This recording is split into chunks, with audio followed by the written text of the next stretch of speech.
نبی صلی اللہ علیہ وسلم نے فرمایا بینما انا عند البیتی، میں بیت اللہ کے پاس بین النائم والیقظان، نیند اور جاگنے کی حالت کے بیچ میں تھا. نبی صلی اللہ علیہ وسلم نیند اور جاگنے کی حالت کے بیچ میں تھے.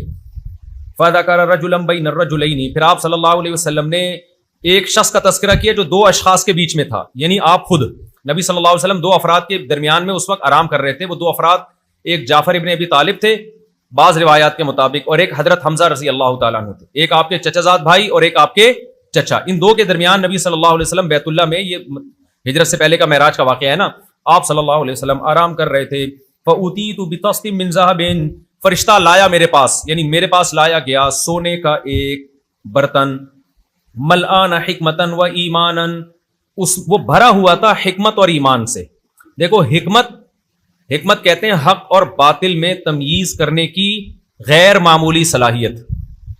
تھوڑی بہت صلاحیت اللہ نے ہر ایک کو دی ہے حق اور باطل میں تمییز کی، اسی وجہ سے وہ ایمان اور کفر کے درمیان فرق کر سکتا ہے. لیکن بعض لوگوں کو اللہ نے غیر معمولی صلاحیت دی ہوتی ہے، ان کو ایسا تجزیہ کرنے کی، اینالائز کرنے کی اللہ نے صلاحیت دی ہوتی ہے، وہ 2 منٹ میں دودھ کا دودھ اور پانی کا پانی کر دیتے ہیں. تو اس صلاحیت کو کیا کہا جاتا ہے؟ حکمت.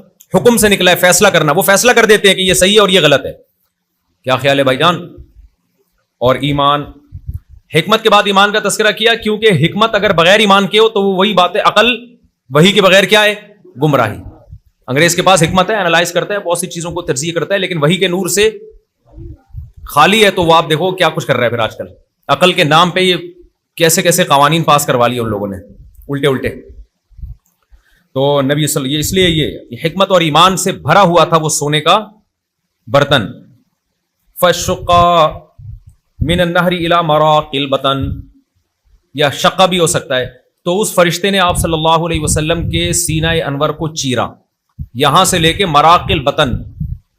مراق رقہ سے، رقہ یریق نرم ہونا، پیٹ کا نرم حصہ ہوتا ہے نا پیٹ میں، کھال طرح نرم ہوتی ہے، تو وہاں تک اس نے چیر دیا پورا. ثم غسل البطن بماء زمزم، پھر اندر پورے حصے کو زمزم سے دھویا. ثم ملئ حکمتا و ایمانا، پھر جو حکمت اور ایمان تھی نا اس سے اس سب کو بھر دیا گیا. سمجھتے ہو؟ یہ اللہ نے نا جو نبی صلی اللہ علیہ وسلم کے باطن میں جو حکمت اور ایمان ڈالنا تھا اس کو ایک صورت مثالیہ دی ہے. صورت مثالیہ. ایسا نہ ہو کہ آپ بھی کسی کا سینہ چاک کر کے اس میں پرچی پہ ایمان اور نیک عمل لکھ کے اندر ڈال دو.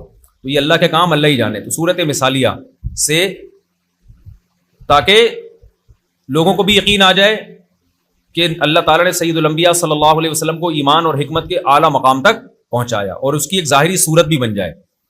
اور صحابہ دیکھتے تھے آپ صلی اللہ علیہ وسلم کے یہاں نشان تھا باقاعدہ.